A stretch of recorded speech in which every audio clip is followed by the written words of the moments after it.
Bom dia a todos, sejam bem-vindos à videoconferência de resultados do segundo trimestre de 2022 da Enalta. Meu nome é Renata Amarante, eu sou gerente de relações com investidores e serei moderadora desse evento. Antes de darmos início à apresentação, gostaria de fazer alguns avisos importantes. Esse evento será transmitido ao vivo, com tradução simultânea para o inglês, e a apresentação estará disponível no site de RI da Enalta e também aqui na plataforma dessa videoconferência. Ao final da apresentação, daremos início à sessão de perguntas e respostas. Para realizar perguntas por áudio, por favor, escreva seu nome e empresa no campo de Q&A da plataforma, na parte inferior da tela. Caso queiram realizar perguntas por escrito, por favor, escrevam seus questionamentos também no campo de Q&A. Antes de prosseguir, gostaria de esclarecer que eventuais declarações que possam ser feitas durante essa videoconferência, relativas às perspectivas de negócios da Enalta, projeções e metas operacionais e financeiras, constituem-se crenças e premissas da diretoria da companhia, bem como informações atualmente disponíveis. Considerações futuras não são garantias de desempenho. Elas envolvem riscos, incertezas e premissas, pois se referem a eventos futuros e, portanto, dependem de circunstâncias que podem ou não ocorrer. Investidores devem compreender que condições econômicas gerais, condições da indústria e outros fatores operacionais podem afetar significativamente o desempenho futuro da Enalta e podem conduzir a resultados que diferem materialmente daqueles expressos em tais considerações. Estão aqui comigo hoje o nosso CEO, Décio Oddone, Carlos Mastrangelo, nosso diretor de operações, e Paula Costa, nossa diretora financeira de relações com investidores. Gostaria agora de passar a palavra para a Paula, que fará a apresentação. Por favor, Paula, pode prosseguir. Olá, bom dia a todos e obrigada por estarem com a gente hoje na videoconferência da Enalta, onde a gente vai falar dos nossos resultados do segundo trimestre de 2022. Vou começar a videoconferência falando dos nossos destaques nesse período, os principais eventos da companhia ao longo desse período. Então, a gente teve um EBITDAX de 490 milhões de reais, uma geração operacional de caixa de mais de 200 milhões de reais, e com isso a gente fechou o trimestre com 313 milhões de dólares no caixa. Então, acho que mais uma vez a gente traz um balanço bastante robusto do ponto de vista financeiro para dar continuidade aos projetos hoje em andamento na Enalta. Do lado desses projetos em andamento, gostaria de comentar o avanço no sistema definitivo. Então, a gente já investiu mais de 200 milhões de dólares. Esse hoje é o grande projeto em desenvolvimento na Enalta. A gente segue dentro do orçamento e dentro do cronograma previsto, quando da aprovação do projeto. Também do ponto de vista operacional, gostaria de trazer a redução do custo logístico, né? Como a gente já teve a oportunidade de comentar outras vezes, a eficiência operacional é um dos pilares da companhia, e mais esse trimestre a gente traz uma redução que vai partir de maio desse ano, de cerca de 20 mil dólares por dia nos custos logísticos de Atlanta. E a gente também vislumbra uma redução adicional nos custos operacionais para o final do ano, para o último trimestre desse ano, de cerca de 30% em função do contrato de afretamento do FPSO. Essa estrutura contratual, ela tem uma parcela do pagamento que é relacionada à cotação do Brent, e essa parcela ela tem um teto, né, que provavelmente vai ser atingido ali ao longo do terceiro trimestre desse ano, e aí no quarto trimestre a gente já não teria mais a incorrência dessa parcela, e com isso a gente confere aí uma redução adicional de cerca de 30% no custo operacional do campo de Atlanta.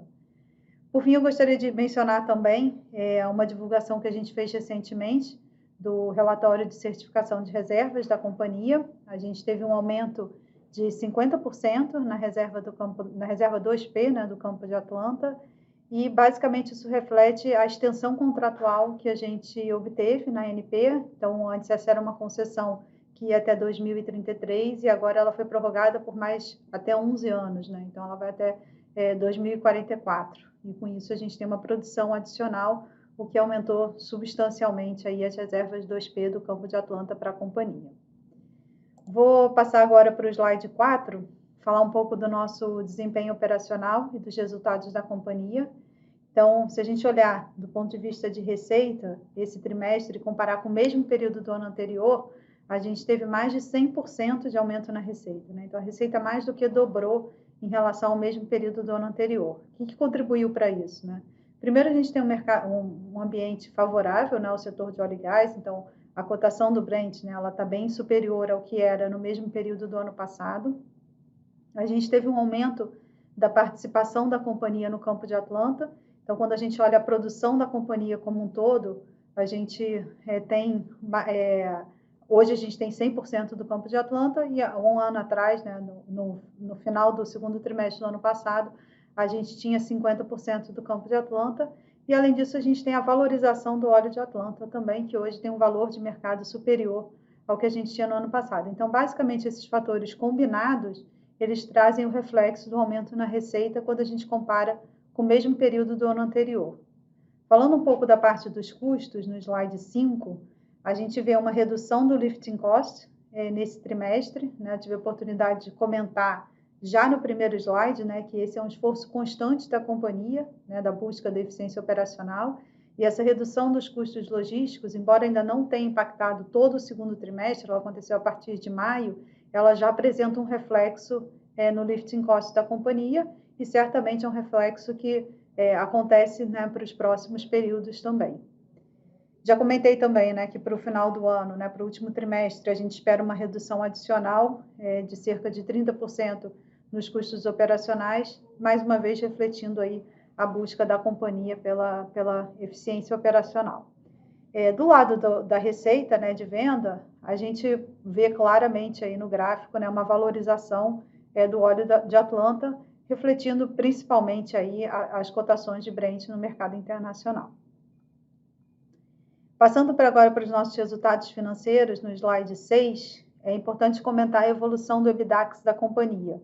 Então, a gente reportou um EBITDAX de 490 milhões de reais, e aqui a gente traz uma série, né, de 5 trimestres, né, de EBITDAX passados.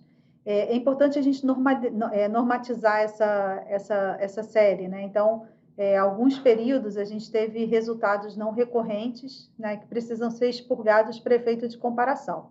Então, quando a gente olha o segundo trimestre do ano passado, a gente teve o reflexo da combinação de negócios, que foi justamente o período em que a gente assumiu os 50% adicionais, né, do campo de Atlanta, e no quarto trimestre do ano passado, a gente teve o reflexo da contabilização da última parcela da venda, né, do ativo do BMS8. Né?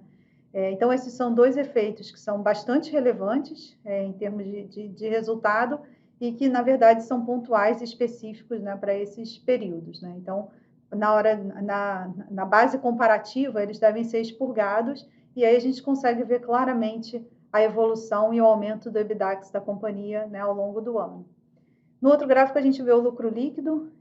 O lucro líquido, no final, é uma combinação, então ele reflete tanto esses aspectos operacionais, que eu já tive a oportunidade de comentar aí ao longo da apresentação, como também a parte financeira e aí, especificamente a variação cambial. Né? Então, como parte da política de hedge da companhia, o nosso caixa ele é praticamente 100% dolarizado, e como o nosso reporte de informações financeiras é em reais, a volatilidade cambial acaba impactando diretamente o resultado da companhia. O fato de ter o caixa em dólar é uma estratégia da companhia para proteger a nossa capacidade de investimento, dado que quase 100%, né, dos nossos investimentos futuros são também dolarizados. Então, para garantir essa capacidade de investimento, a gente optou por dolarizar o caixa da companhia. E isso acaba tendo esse reflexo, então, também no lucro líquido, que nesse trimestre totalizou aí 281 milhões de reais. No slide 7, a gente pode ver a posição de caixa da companhia e como esse caixa variou ao longo desse trimestre. Né? Então, a gente começou o segundo trimestre, né, com caixa de 2,4 bilhões de reais e terminou com 1,6. Né? Esse foi um trimestre onde a gente teve investimentos relevantes por parte da companhia.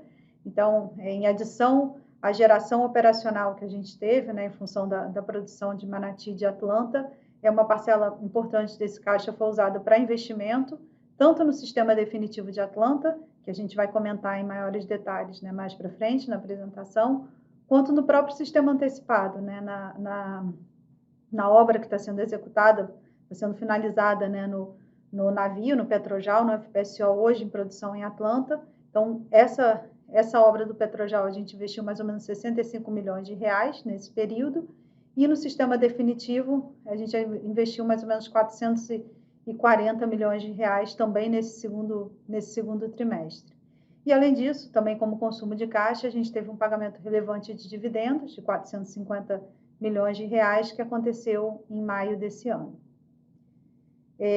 Vou passar, então, agora a palavra para o Mastrangelo. A gente vai entrar numa parte mais operacional da apresentação, e acho que ele vai ter a oportunidade de explicar melhor tanto a evolução, né, do sistema antecipado de produção, onde a gente tem perseguido aí a extensão do contrato do FPSO, né, para viabilizar a continuidade da produção até que a gente tenha o sistema definitivo já implantado, né, até que a gente comece a operar no sistema definitivo, e também vai atualizar a gente sobre a evolução da obra, da implantação do sistema definitivo de Atlanta, né, que eu acho que são os dois grandes projetos hoje em andamento na companhia, e, por fim, comentar um pouco também da certificação recentemente divulgada pela Enalta. Mastrangelo, por favor, agora é você. Obrigado, Paula. Bom dia a todos. Nesse slide 8, damos mais detalhes a respeito da parada programada no campus de Atlanta. Essa parada teve por objetivo básico atender as necessidades normativas do Ministério do Trabalho e preparar o FPSO para uma recertificação pela Sociedade Classificadora, DNV. Essa recertificação é o que vai permitir estender a permanência da unidade na locação, além dos 5 anos, até a chegada do sistema definitivo. Nós aproveitamos também para fazer um upgrade na capacidade de tratamento de água. Foi feito um upgrade de cerca de 35% acima da capacidade original anterior. Nós transformamos um separador de bifásico para trifásico, o que permite que se separe óleo, gás e água. E ainda instalamos uma planta de processamento de água, uma planta nova. Aproveitamos também para renovar alguns equipamentos, substituir tubulações, além de manutenções gerais do FPSO. Estamos agora numa fase de finalização da parada, fechando os vasos, testando linhas, que se chama de comissionamento final para o início dos testes de partida, que vai ocorrer nesses próximos dias. Então, uma intervenção desse porte requer um procedimento de partida muito semelhante a uma unidade que chega de um estaleiro. Precisa testar cada flange e partir no sistema a sistema. Então, esse mês de agosto será um mês de teste e retorno gradual da produção. A gente espera normalização no mês de setembro. Nós tentamos também antecipar a entrada do terceiro poço, aquele que dependia de um reparo da bomba submarina, mas não foi possível.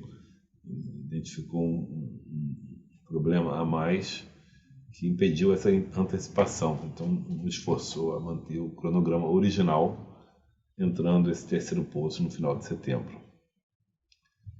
Como já falamos antes, em outras oportunidades, as bombas do sistema submarino necessitam de manutenção, e um desses 2 poços já está operando com a bomba além da média usual desse tipo de equipamento, que é de 2 anos e meio. Mas, tudo ocorrendo bem, teremos 3 poços produzindo ao final de setembro, devendo atingir aí em torno de 15.500 barris por dia. Considerando esse sistema antecipado, nosso plano de conviver com essa situação de bombas que requerem manutenções frequentes é ter um sistema de bombeio reserva, mas isso só vai ser possível quando entrar o próximo poço, em que a sonda que já foi contratada vai iniciar a perfuração no último trimestre desse ano, entrando em produção no primeiro trimestre do próximo ano, e a partir dali nós vamos ter uma bomba reserva, tornando o sistema de produção mais resiliente, menos suscetível a essas paradas de manutenção da bomba até a chegada do sistema definitivo. Agora, passando para o próximo slide, Vamos falar do sistema definitivo de Atlanta. Em resumo, o projeto está on time e on budget. Desde que aprovamos o projeto, já desembolsamos pouco mais de 200 milhões de dólares, sendo que 84 milhões só nesse último trimestre. Nós nos antecipamos ao máximo a todas as contratações, justamente para não correr risco de mercado, diminuir o risco de fornecimento de material e garantir a compra dos materiais e itens críticos. E fizemos isso antes dessa turbulência do mercado mundial. Então, voltando aqui um pouco no passado, só para mostrar o que foi feito. Em fevereiro do ano passado, assumimos o compromisso de, em um ano, aprovarmos o sistema definitivo. Contratamos o sistema definitivo com a meta de produzir em meados de 24. Estamos indo para e passo com o nosso cronograma original. Nesse slide, nessa linha de tempo, mostra aí o início dos bits em 21 e tem alguns marcos relevantes, como a extensão do contrato, o acordo para a extensão do contrato do Petrojarl, a compra e a entrega do FPSO de Atlanta, que foi entregue em março último, no estaleiro em Dubai. Aprovamos na ANP o plano de desenvolvimento de Atlanta. Na parte físico-financeira, contratamos todos os equipamentos, como eu falei antes. Estamos agora recebendo, em agosto, alguns equipamentos submarinos que vão ser usados nessa perfuração desse próximo poço, que vai iniciar a perfuração no último trimestre. Na foto aí nós temos a árvore genotal submarina que está sendo entregue agora em agosto. E, quanto ao definitivo, toda a gestão técnica, processual está em curso, os comitês, os sponsors, todos engajados, os steering committees, os stakeholders já envolvidos no projeto e em linha para o primeiro óleo em meio de 24. Passando mais um slide, queria falar sobre a recertificação das reservas, slide 10. A Atlanta, nós estamos aí com um aumento de 50% em relação à última reserva reportada em dezembro, no quarto trimestre de 21. Esse aumento foi causado principalmente pela extensão do contrato de concessão, com a aprovação do plano de desenvolvimento de Atlanta, foi estendido em mais 11 anos, até 2044, o que trouxe reservas que antes eram contingentes para 2P. E ainda tivemos a aprovação de mais 4 poços até o final da década, além dos 6 que vão entrar em produção em 24. Com essa atualização, incluindo o Manati, que já teve a sua reserva ajustada em 50% no ano passado, nós passamos no total para 166 milhões, reserva 2P. Então, agora eu vou retornar a palavra para a Paula, que vai finalizar a apresentação. Paula. Obrigada, Mastrangelo.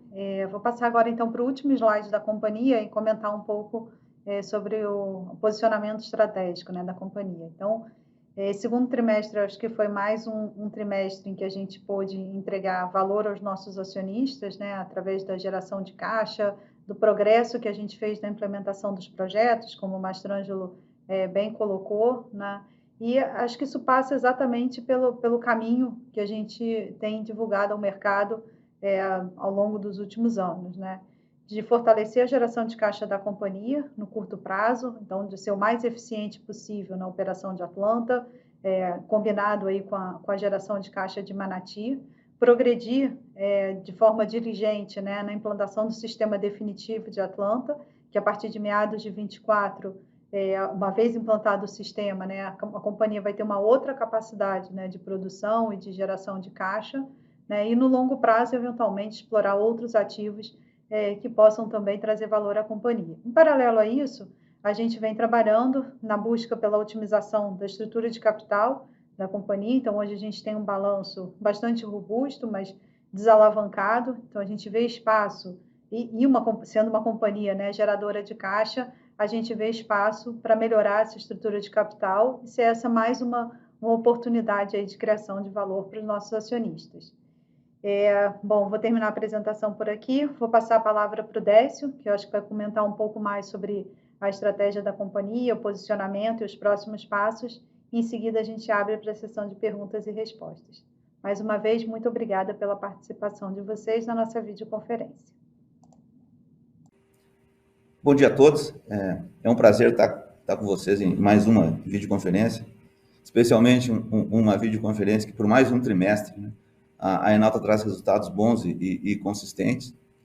A Paulo e o Mastranjo já comentaram, mas eu queria ressaltar alguns pontos que está acontecendo com a companhia. Mais importante desse trimestre é que a gente teve uma forte geração de caixa. Isso é o mais relevante para uma companhia, né? Especialmente a companhia que tem aspirações de crescimento e tem investimentos já contratados, como nós temos aí o sistema definitivo de Atlanta para concluir. Eu acho que o que a gente está vivendo na companhia é a concretização da estratégia que foi implementada há algum tempo atrás. A gente, ao avançar na certificação do Petrojal, a gente não tem ainda a confirmação de que a gente vai conseguir recertificar o Petrojal para estender o sistema antecipado de produção de Atlanta, mas isso está em andamento, né? E com o progresso da obra do sistema definitivo, a gente está concretizando a estratégia operacional que foi desenhada há um tempo atrás e vem sendo implementada mais recentemente. Isso é muito importante porque é preciso lembrar o seguinte, né? Se a gente não tivesse trabalhado, né, para estender o Petrojal e aprovar o sistema definitivo, a gente estaria caminhando no Enalta agora para a paralisação da produção em Atlanta, né, na expectativa de ter um sistema definitivo mais à frente, né? Eu vou lembrar que até o início desse ano, a gente não tinha, né, a expectativa de extensão da produção no sistema antecipado, e a gente não tinha definição sobre o sistema definitivo, não havia clareza sobre o sistema definitivo. Então, na melhor das hipóteses, a gente estaria parando a produção em Atlanta no início de 23 e retomando em algum momento em 24. Hoje esse quadro está muito mais claro, a gente está mais próximo de estender o Petrojal e ter produção contínua até a entrada do sistema definitivo, e hoje nós temos um sistema definitivo contratado, com os contratos assinados, em andamento, as obras, como foi comentado aí, tanto pela Paula quanto pelo Mastranjo, estão caminhando bem no prazo e no orçamento. Então, isso é muito importante para dar clareza para o nosso investidor, que a companhia tem um rumo, está caminhando e as coisas estão acontecendo na direção do que tinha sido programado. Então, nós estamos, sim, entregando no operacional, né? Eu reconheço que falta a gente diversificar o portfólio, né, e otimizar a estrutura de capital, como a Paula comentou, né? Se houver uma transação de M&A, uma aquisição de ativo, isso facilita. A gente não gosta de falar em nenhum projeto específico, a gente continua atuante, né? Teve algumas iniciativas no passado que não funcionaram, estamos trabalhando em outras iniciativas, eu espero mais para frente poder trazer uma notícia nesse sentido para os nossos investidores. Agora, com a extensão do Petrojal e a possibilidade de continuar a produção de forma ininterrupta em Atlanta, que facilita e favorece muito a nossa geração de caixa, que é o mais importante, né? A gente ganhou tempo para trabalhar a eficiência. A gente tem visto isso, né, com a redução dos custos operacionais. A gente tem sistematicamente reduzido o custo de logística e a gente agora vai, já foi comentado, reduzir significativamente os custos de operação do FPSO. Então, isso é muito positivo, porque a gente vai ver refletido nos nossos próximos balanços de maneira mais direta e objetiva os preços do petróleo e os ganhos de eficiência que a gente tem. Né? Nós já comentamos também que o sistema antecipado foi programado lá atrás para ficar menos tempo em funcionamento. Com isso, as bombas que foram instaladas nos postos eram bombas com expectativa de trabalho por volta de 2 anos e meio. E como o projeto era um projeto desenhado para levantar informação e não para otimizar a produção, a gente, ao estender a vida útil do sistema, começamos a ter problemas com as bombas, porque a gente não tinha programado backup lá atrás. Vamos lembrar que quando esse projeto foi aprovado, o consórcio era Enalta, com 30%, o OGX com 40% e Barra Energia com 30%. Logo em seguida, a OGX entrou em default, então não havia condições no consórcio para que a gente aprovasse investimentos em redundâncias em Atlanta. Por isso que a gente não teve esse planejamento feito dessa forma. Mas agora, com a extensão do Petrojal, a possível extensão do Petrojal, e com mais tempo, nós estamos conseguindo fazer isso, né? O terceiro poço estava voltando, né? O Mastrangelo comentou, a gente teve um problema. O problema foi o seguinte: a gente estava antecipando a entrada do poço agora para agosto. A bomba estava pronta, só que ela falhou no teste de bancada antes da entrega, semana passada. Não essa semana, início dessa semana. Então, com isso, a gente esperava antecipar o início da produção no terceiro poço agora para agosto, voltou ao prazo original lá de setembro, faz parte, né? A gente tem que conviver com isso. A gente espera que a partir do terceiro trimestre, final do terceiro trimestre, a gente esteja produzindo com os 3 poços. Vamos torcer para que as bombas que estão lá operando continuem funcionando. O Mastrangelo comentou que tem uma delas que está há mais tempo em funcionamento, mas a partir do início do ano que vem, isso é muito importante, o quadro muda. O quadro muda porque a gente passa a ter o 4º poço. Nós vamos instalar 2 bombas, uma dentro do poço e outra na superfície do mar. Com isso, a redundância aumenta muito. E como o Petrojal ele só recebe 3 poços, nós vamos ter 4, a gente vai ter uma bomba de reserva. Então, a nossa resiliência a problemas de produção o ano que vem melhora. E o navio, em função da parada que a gente fez agora para recertificar e atender às normas do Ministério do Trabalho, foi feito um trabalho gigantesco no navio de troca de linhas, melhoria de equipamentos, que deve se refletir numa maior eficiência operacional do navio de agora em diante. Não vai, como o Mastrangelo comentou, né, ser algo imediato, porque um trabalho dessa complexidade, né, que nós fizemos lá, estamos fazendo no Petrojal, é complexo. A parada está sendo um êxito, a gente não teve nenhum problema de segurança, né? É muito difícil trabalhar com mais de uma centena de pessoas que não está habituada a trabalhar numa plataforma offshore, né, simultaneamente. Isso é muito positivo, né? A parada já poderia ter terminado, né, só que essa época de julho, a pior época de julho e agosto, é a pior época de mar na bacia de Campos, entre o vento sudoeste, para quem conhece. Mas era a época que a gente precisava fazer a parada, não é a melhor época do ano, mas era a época necessária. Com isso, a gente teve muitas paralisações por mau tempo, especialmente agora, nesses últimos dias, quando a gente estava terminando a parada, entrou esse ciclone, essa tropical aí, que trouxe uns ventos fortes para o Rio de Janeiro, São Paulo, e a gente ficou impedido de mandar equipamento para bordo, e com isso a gente perdeu mais alguns dias, mas a parada aí deve terminar logo, e a gente volta com 2 poços, e vamos passar esse primeiro período aí até o final de agosto, comissionando esses equipamentos todos. Então, uma nova unidade praticamente que está entrando em funcionamento agora, e ela vem mais robusta, e espero que a gente consiga a certificação para continuar operando com Petrojal em 24, 25, aí a situação, eu espero que esteja muito melhor. Queria comentar também, né, que a gente tem visto aí uma mudança grande no perfil da Enauta, que é reflexo de a gente ter assumido 100% do campo de Atlanta.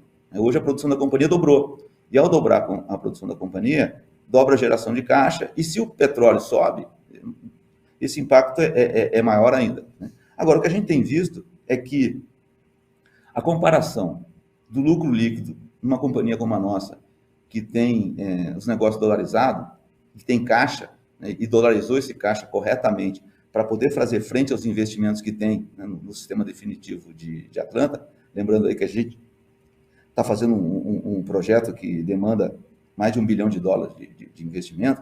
O lucro líquido não é o melhor parâmetro de comparação. O melhor parâmetro de comparação é a geração operacional de caixa, né? Então, se a gente tivesse um balanço em dólar, a moeda funcional fosse em dólar, isso estaria afastado. A gente está avaliando isso. Mas o lucro líquido não é o melhor parâmetro. Quando você tem um caixa elevado, como nós temos em dólar, quando o dólar sobe em relação ao real, o caixa se valoriza. Quando o dólar desce, o caixa cai, e aí você impacta o lucro líquido. A gente teve um primeiro trimestre com lucro líquido negativo, embora tenha tido uma geração de caixa muito boa também. Isso é reflexo do câmbio. Esse trimestre, nós tivemos um lucro líquido alto, fruto da geração de caixa, mais a valorização do dólar. O dólar estava, se não me engano, 4,74 no final do 5,24, 25 no final do ano, foi para 4,74 no final do primeiro trimestre, foi para 5 e tanto no final do primeiro tri, agora já voltou um pouco. Então, essa volatilidade, ela é ilusória. O que interessa é quanto a gente gera de caixa, porque o caixa da companhia está dolarizado e vai ser consumido em crescimento da empresa. Então, a gente, né, foca mais na geração de caixa. Outra coisa que também é relevante, a gente teve, que impactou o resultado esse semestre, né, o primeiro e o segundo tri, foi o posto em Sergipe, né, que infelizmente foi um posto seco, um investimento grande para uma companhia do tamanho da Enalta, mas que também é um investimento não recorrente, e a gente não vê, né, no horizonte visível outro poço exploratório que possa gerar esse tipo de resultado. Então, o que a gente tem ainda são os compromissos com a ANP, os compromissos mínimos que a gente vai administrando aí nos próximos anos, meses e anos. Outra comparação que eu também acho que não é melhor é comparar, né, o resultado da geração de caixa da Enalta, o lucro líquido da Enalta, do primeiro semestre, especialmente do segundo trimestre de 2022, com o que aconteceu em 2021. A Paula comentou, mas eu quero ressaltar, a gente teve dois eventos muito importantes e que não se repetem na companhia. O primeiro foi no final do segundo trimestre, quando nós assumimos a participação da Barra Energia em Atlanta. Isso que possibilitou, né, e gerou esse aumento do nosso EBITDA. A gente incorporou mais de 1 bilhão e 100 milhões de reais dessa combinação de negócios, que foi um evento único e não foi um evento repetível. Então, não é comparável, né, comparar a geração de caixa da Enalta com o primeiro e segundo trimestre de 22 com o de 21. Eu teria que expurgar esses eventos não recorrentes, aí a geração de caixa foi muito maior. Da mesma forma como a gente faz a comparação com os últimos 12 meses, também teve o efeito da venda de Carcará, que foi feita há muitos anos atrás, mas tinha aí uma parcela remanescente relevante, né, que foi de 781 milhões de reais, que nós registramos no final do ano. Então, quando a gente olha a geração de caixa, o EBITDA e o lucro da Enalta em 2021, que foi 1,4 bilhão, esse resultado, apesar de no operacional ter sido muito bom, ele foi extraordinário por esses eventos não recorrentes. Então, se a gente quer fazer uma comparação com o que está acontecendo com a companhia, acho que eu recomendo que a gente olhe o operacional, né? E o operacional vem se comportando bem, isso é resultado aí da estratégia e da operação da companhia. A gente fica muito feliz com isso e eu felicito os nossos colaboradores, né, por esses resultados, né? A gente vem também trabalhando, né, em eficiência, não só no ambiente operacional de produção, mas no todo na companhia. A gente acaba de implementar um novo sistema de gestão, colocamos um SAP, isso aumenta bastante a eficiência da companhia. Vocês devem ter percebido também, algo que eu vinha, né, discutindo com a nossa equipe, aumenta a nossa eficiência de reporte também. A gente, né, agora tem uma muito maior agilidade e consegue apresentar os resultados mais cedo. Isso é bom para os nossos investidores e para quem acompanha. E a companhia, isso é fruto do aumento da eficiência da Enalta, que se reflete, né, em várias áreas da companhia. A Enalta é uma companhia que busca ter um portfólio equilibrado. A Paula comentou, mas eu quero estressar um pouquinho. A gente quer extrair valor dos nossos ativos em produção, a gente tem feito isso. Aumentamos reserva em Manati, aumentamos reserva em Atlanta, estamos aumentando a produção em Atlanta. Nenhuma companhia independente no Brasil tem um projeto de crescimento de produção de curto prazo, médio prazo, como nós temos em Atlanta. Isso é muito positivo. Eu tenho certeza que isso vai se refletir na valorização da companhia nos próximos tempos, né? Mas nós continuamos atentos a oportunidades para otimizar a estrutura de capital, a Paula já falou, e diversificar o portfólio, já comentei, continuamos trabalhando aí em iniciativa nessa direção, e eu prefiro não dar nenhum direcionamento. Eu vejo outras empresas falando aí sobre aquisições e alvos, a gente prefere ser discreto em relação a isso, e o dia que anunciar uma transação, infelizmente não foi possível até agora, a gente tem sido cauteloso, cuidadoso com isso, porque os preços de petróleo subiram muito, a gente tem que buscar a oportunidade que efetivamente gere valor para a companhia, mas eu quero dizer para os nossos investidores que a gente está atento a isso. E, por fim, eu quero registrar que tudo isso que a gente comentou, essa satisfação que a gente tem com o resultado que a gente vem apresentando, é o reflexo, já comentei, do trabalho de todo mundo aí, a equipe da Enalta merece esse registro, afinal, é a única empresa independente no Brasil que foi capaz de implementar um projeto de produção de petróleo em água profunda, greenfield, né, sem precisar ter adquirido uma instalação de uma companhia maior. Então, a capacidade técnica da nossa equipe está se refletindo aí nesses resultados, eu quero parabenizar a equipe por isso. Com isso eu termino, pessoal, e deixo aí o microfone com a Renata para que ela pilote aí a sessão de perguntas. Muito obrigado aí pela atenção e perdão por ter me estendido bastante. Obrigada, Décio. Iniciaremos agora a sessão de perguntas e respostas. Caso deseje fazer uma pergunta por áudio, por favor, digite seu nome e companhia no campo do Q&A. Caso queira que sua pergunta seja lida, por favor, digite seu nome, companhia e pergunta. A primeira pergunta vem do Tasso Vasconcelos, do UBS BB. Tasso, pode ir em frente. Oi, pessoal. Bom dia, Décio. Bom dia, Paula, Carlos, Renata. Obrigado pelas perguntas. Deixa eu tentar fazer duas aqui. Décio, uma primeira, talvez recapitulando as conversas em Atlanta, só para poder confirmar se ainda existe alguma conversa em andamento com algum potencial parceiro ou se a decisão de seguirem sozinhos já está 100% tomada e realmente esse deve ser o cenário daqui para frente. Uma segunda pergunta, talvez mais direcionada à Paula, sobre a posição de caixa, né? A gente viu uma redução agora no TRI, com os investimentos em Atlanta e também os dividendos. Agora no terceiro TRI talvez tenha um impacto também, né, com a parada programada e a continuação dos investimentos. Então, queria entender um pouco mais como que está a cabeça de vocês para desembolsos futuros, timing, eventualmente levantar recursos adicionais. Eu sei que você já comentou um pouco durante a apresentação, Paula, mas queria insistir um pouco mais aqui no tema, talvez um pouco mais no detalhe. São essas minhas perguntas. Obrigado. Obrigado pelas perguntas. Primeiro, Atlanta, né? A gente já comentou, nós tomamos a decisão de seguir com o projeto a 100%, porque é o melhor destino que a gente tem para o nosso caixa e para a geração de caixa da companhia nos próximos meses. Então, hoje a Atlanta é um projeto 100% da Enalta, nós estamos 100% focados nele, né, e não há nenhuma discussão, nenhum processo em aberto para desinvestimento em Atlanta. A gente acredita que o potencial de geração de valor de Atlanta para os nossos acionistas nesse novo cenário que a gente vê de preço de petróleo é muito grande, e é difícil encontrar uma oportunidade que gere tanto valor como investimento em Atlanta.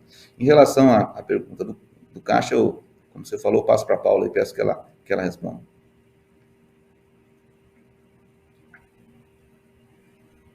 Tá, eu peço desculpa, mas eu devo estar com algum problema no meu áudio e eu não escutei a pergunta. Então, vou pedir para a Renata para repetir a pergunta para eu poder responder, por favor. Tasso, você pode fazer novamente, por favor? Posso sim, claro. Se você me escutar agora, Paula. Agora eu estou escutando. Agora eu estou escutando, Tasso. Obrigada. Perfeito, sem problemas. A pergunta foi em relação à posição de caixa, né? Que a gente viu uma redução agora nesse TRI com os investimentos em Atlanta e também os dividendos. A gente sabe que no segundo TRI, até com a parada programada e, obviamente, a continuação dos investimentos, talvez tenha um novo impacto ali no caixa. Eu sei que você já comentou um pouco durante a apresentação, mas se a gente puder ter um pouco mais, discutir um pouco mais aqui no detalhe, como que está a cabeça de vocês para desembolsos futuros, questão de timing, eventualmente levantar recursos adicionais para seguir adiante com esses investimentos, seria mais nesse sentido.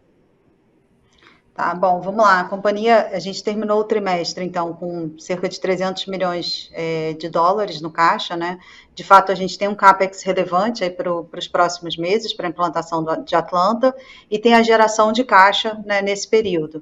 Eu acho que um dos pontos, né, que a gente comentou também é a oportunidade que a gente tem de melhorar a estrutura de capital. Então, hoje é uma companhia geradora de caixa, a gente tem um balanço basicamente desalavancado, então acho que faz sentido para a companhia, né, com 2 projetos em produção, que a gente busque essa otimização da estrutura de capital.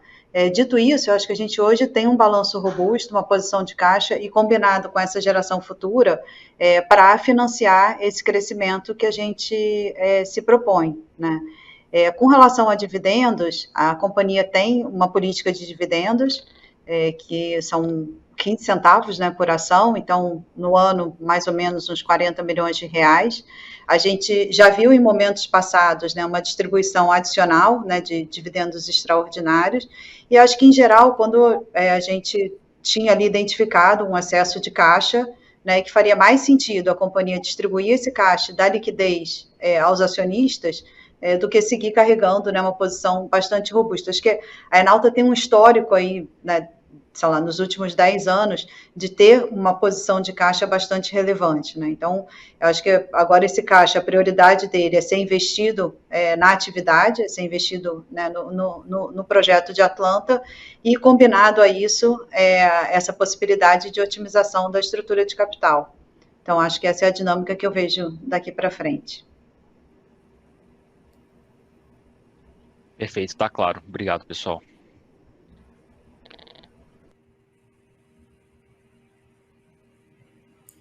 A próxima pergunta vem do Leonardo Marcondes, do Bank of America. Leonardo, pode ir em frente, por favor.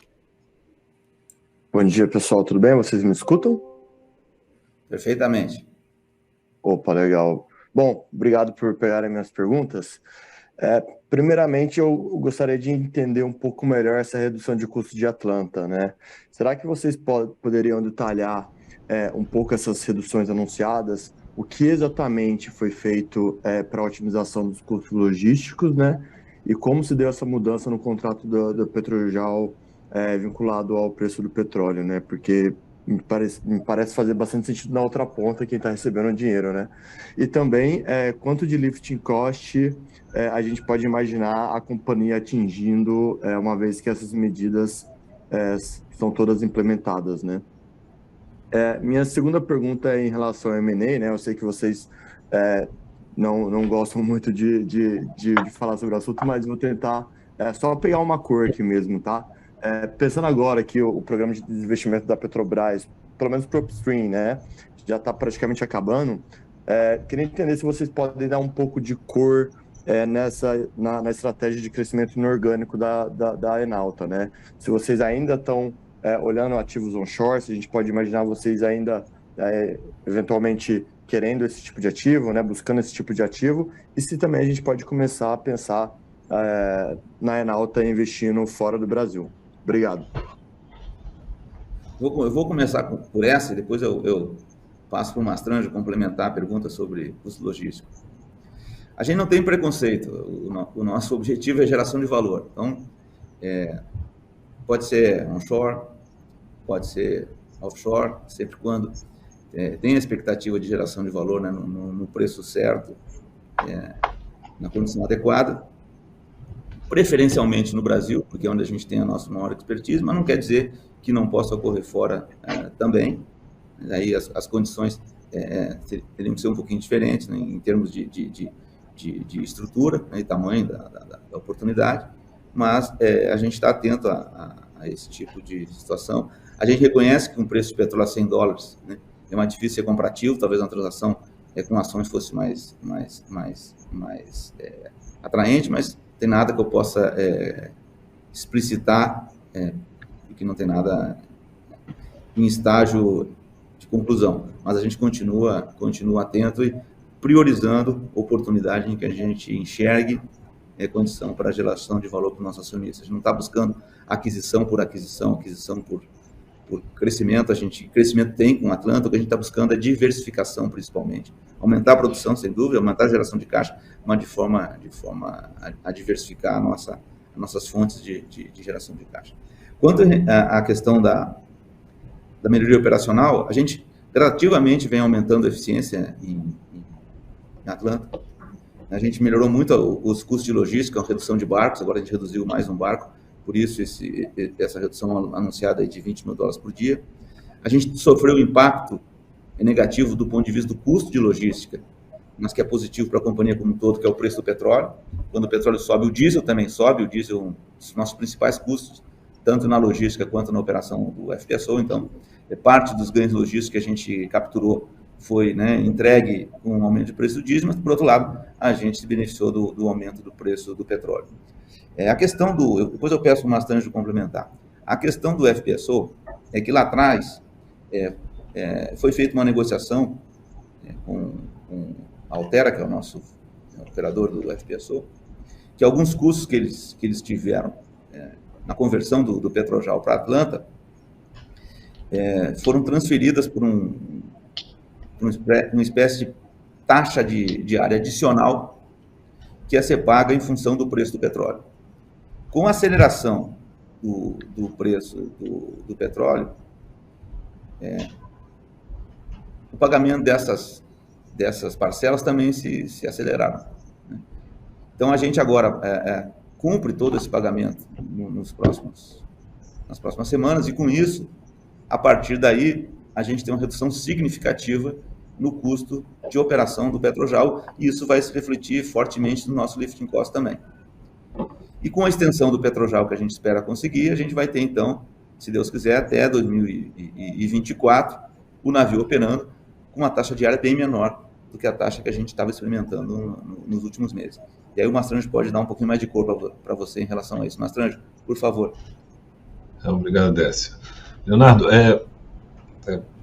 resumindo aqui o que o Décio já adiantou, eu consideraria o seguinte: o projeto mudou de fase. Ele foi, inicialmente, o objetivo era entender o reservatório, o que ia precisar, e foi colocado foi estabelecido uma situação de embarcações de apoio para aquele sistema de produção, ainda naquela fase inicial.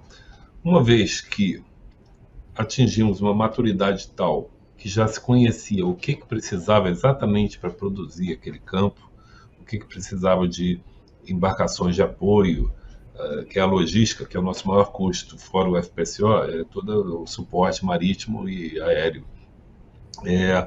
Nós fizemos uma otimização, liberamos um barco que estava à disposição full-time para operações submarinas. A gente viu a necessidade real que precisava. Preferimos tirar essa embarcação e só contratar quando fosse necessário. Com isso já teve uma redução significativa no ano passado. Depois partimos para uma outra fase, que é fazer um sistema de suporte para emergências que fosse o necessário para aquele campo. Com isso nós tiramos agora em maio mais uma embarcação. Estamos agora, poderia ter sido até maior esse impacto, mas não foi por causa do efeito do diesel, que é um custo significativo na logística. Mas, de qualquer maneira, nós ganhamos do outro lado na venda do óleo. Mas é uma consequência. Então, esses foram os motivos principais dessa redução do custo de logística. E no caso do contrato do FPSO, simplesmente terminando antecipamos aí o pagamento dessa amortização, que a gente pode falar desse investimento durante a fase de implantação do Petrojal, do FPSO, que termina agora. O efeito já vai ser sentido logo em seguida, que vai ter uma redução significativa da nossa taxa diária. Bom, em suma, esses foram os motivos aí dessa otimização e redução dos custos operacionais de Atlanta. Perfeito, pessoal. Muito obrigado pelas respostas, tá?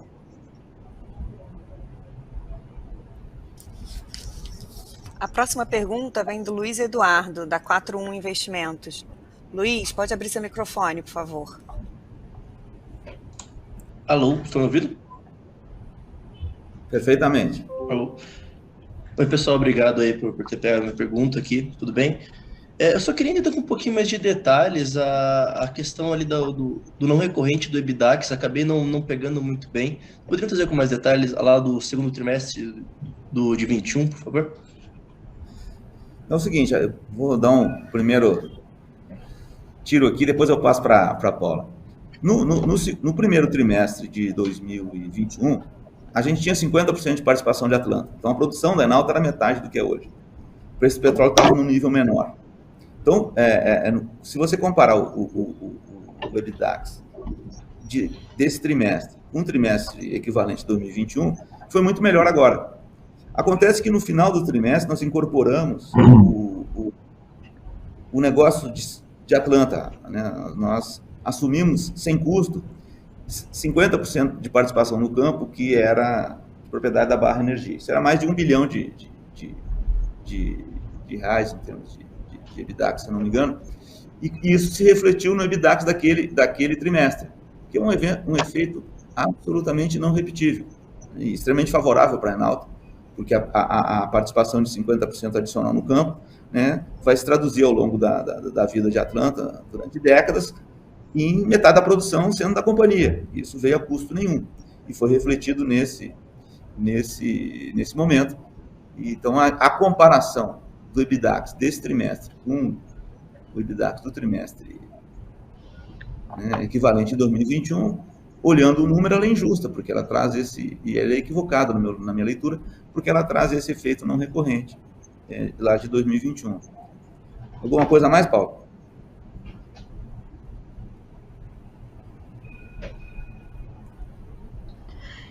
Não, Décio, acho que é exatamente isso. Na verdade, o que aconteceu foi que no final de junho do ano passado, a gente teve a aprovação pela agência para a transferência dos 50%, né, da participação no campo de Atlanta, que era da Barra, e a forma de refletir isso nos números contábeis é através de uma combinação de negócios. Para isso, a gente precisa fazer o valor justo, né, do campo e o impacto dessa assunção dos 50% adicionais foi cerca de 820 milhões de reais no EBITDAX do segundo trimestre.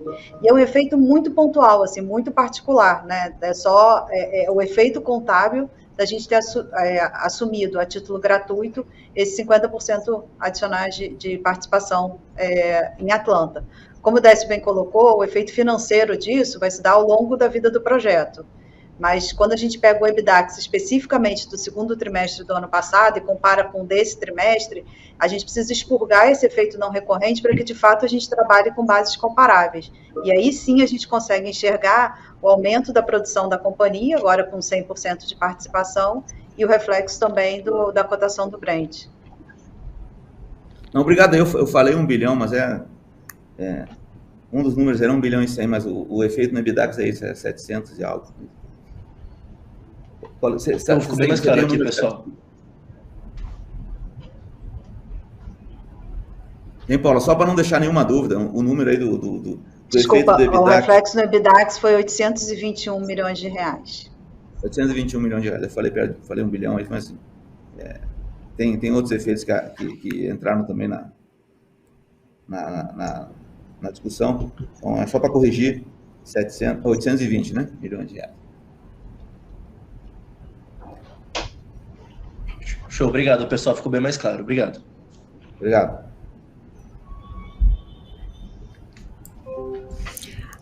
A próxima pergunta veio do Luiz Fabião.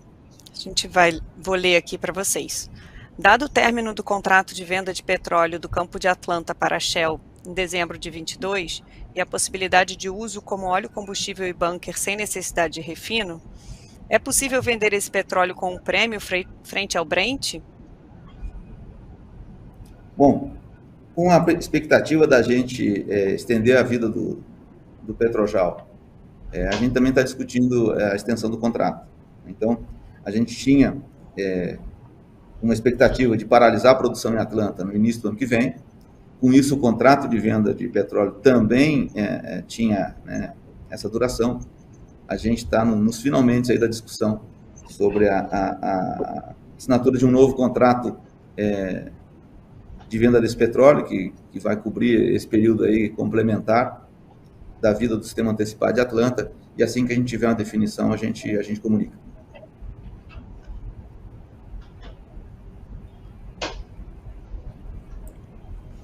Obrigada, Décio. A sessão de perguntas e respostas está encerrada. Gostaria de passar a palavra ao Décio novamente para as considerações finais.